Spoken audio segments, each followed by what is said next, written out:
Give them not a moment's rest nor peace until we have driven them completely out of our land. Yes, your majesty. Men, the vile Philistines must be driven back, all the way to their own land. Be loyal, brave, and valiant. Forward to the fray with renewed vigor.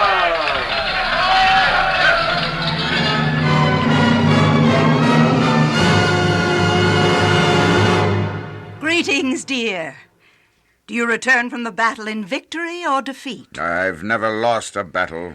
My husband, the king, is a wise and efficient soldier, a just and powerful king, and even more, a charming husband. Meaning that there's something you want, to be so eloquent and complimentary.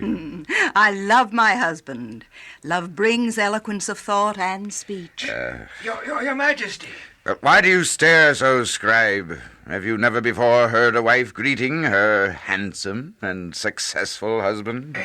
There awaiteth a delegation from Engedi for an audience with His Majesty. Let them wait. Yes, sire. Long live the king. Now, where were we? Oh, yes, you were just saying how handsome and gifted and generous I am.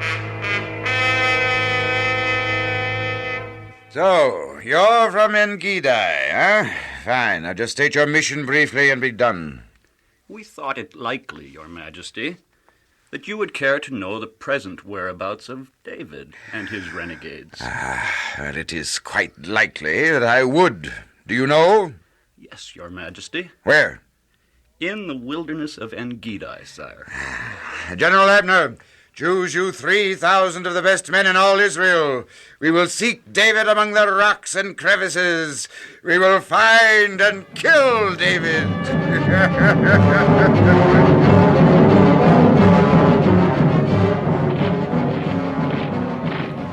I thought you said that King Saul had the best soldiers of all Israel. You can hear them coming for miles. They're not used to this rough country, sir. They know not how to fight in this sort of terrain. Listen to them, will you? They try to march as they do in open country. Come, we'd better get back into the cave quickly, quietly. General, we'll stop here. This sort of terrain wears me out. I need rest. Yes, your majesty. Men, hold! General. Yes, your majesty. I see a cave over there. I'm going inside where it is cool and rest. David, sir, this is the very opportunity we've been waiting for. Opportunity we've been waiting for. Remember what the Lord said unto you? Behold, I will deliver thine enemy Saul into thine hand, that thou mayest do to him as seemeth good unto thee. Well, he is delivered into your hands. Here, now. It would end our troubles, wouldn't it? And the troubles of all Israel, for that matter. Let me do it, sir. I want to personally end his miserable life. No, Joab, no. You want to do it? Well, I don't blame you. Joab, no one is going to harm the king. Why not? Didn't the Lord say that you could do what seemeth good to... Saul is the Lord's anointed, Joab. But, Uncle David, King Saul is the very essence of evil and wickedness. He is leading the people of Israel into paths of sin. No, Joab, no. I don't understand you. Just hand me your sword. Here, and it's sharp, too. What did you do? Just cut off the skirt of his robe? What are you going to do with that? It doesn't fit you. You'll see. I'd like to see the end of this mad, evil reign. Now let's get back to our hiding place.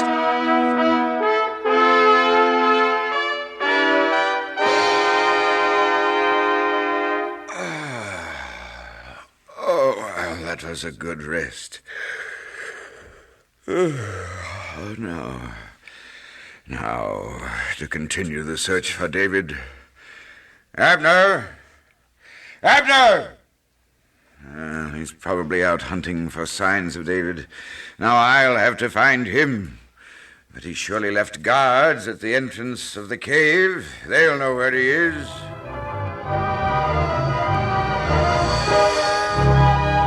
There you are. Find any signs of David and his men? Begging your pardon, your majesty, but what happened to the skirt of your robe? The skirt of my... Why, that's strange. What has happened to it? You left it in the cave, probably. Yeah, but I didn't tear it off when I lay down. I didn't even remove the sword from my side. You probably caught it on a sharp rock and tore it off without even realizing it. Ah, well, yes, that could be what happened. It's very rough and rugged terrain out there. I had all sorts of trouble crossing that ravine and getting up here. But have you yet discovered any signs of David having been here? None at all, Your Majesty. Our information must have been false. I don't think David is anywhere near. Never has been. He must have gone to the... My lord the king! Who is that? Why do you listen to the words of men who say, "Behold, David seeks your hurt"? I was in the cave, and I did thee no harm. Behold then, O king, and know that I could have killed thee, but I did not. Some of my men bade me take thy life, but I could not, because you are God's anointed. Moreover, O king, in my hand I hold the skirt from your robe, which I cut off. O king, you must know and understand that I have neither evil in my heart against you, nor have I sinned against you. Yet, O king, you hunt me constantly to take my life. May the Lord therefore be judge, and give sentence between me and you, and see to it, and plead my cause, and deliver me from your hand. Is that your voice, my son David? It is, O king. You are more righteous than I, for you have repaid me good, whereas I have repaid you evil. And now, behold, I know that you shall surely be king, and that the kingdom of Israel shall be established in your hand. Swear unto me, David, my son, that you will not cut off my descendants after me, and that you will not destroy my name out of my father's house. So shall it be, O king. I swear it. Now come, David, and return to the palace with me, and play on the harp that my soul may be cheered. Thank you, your majesty.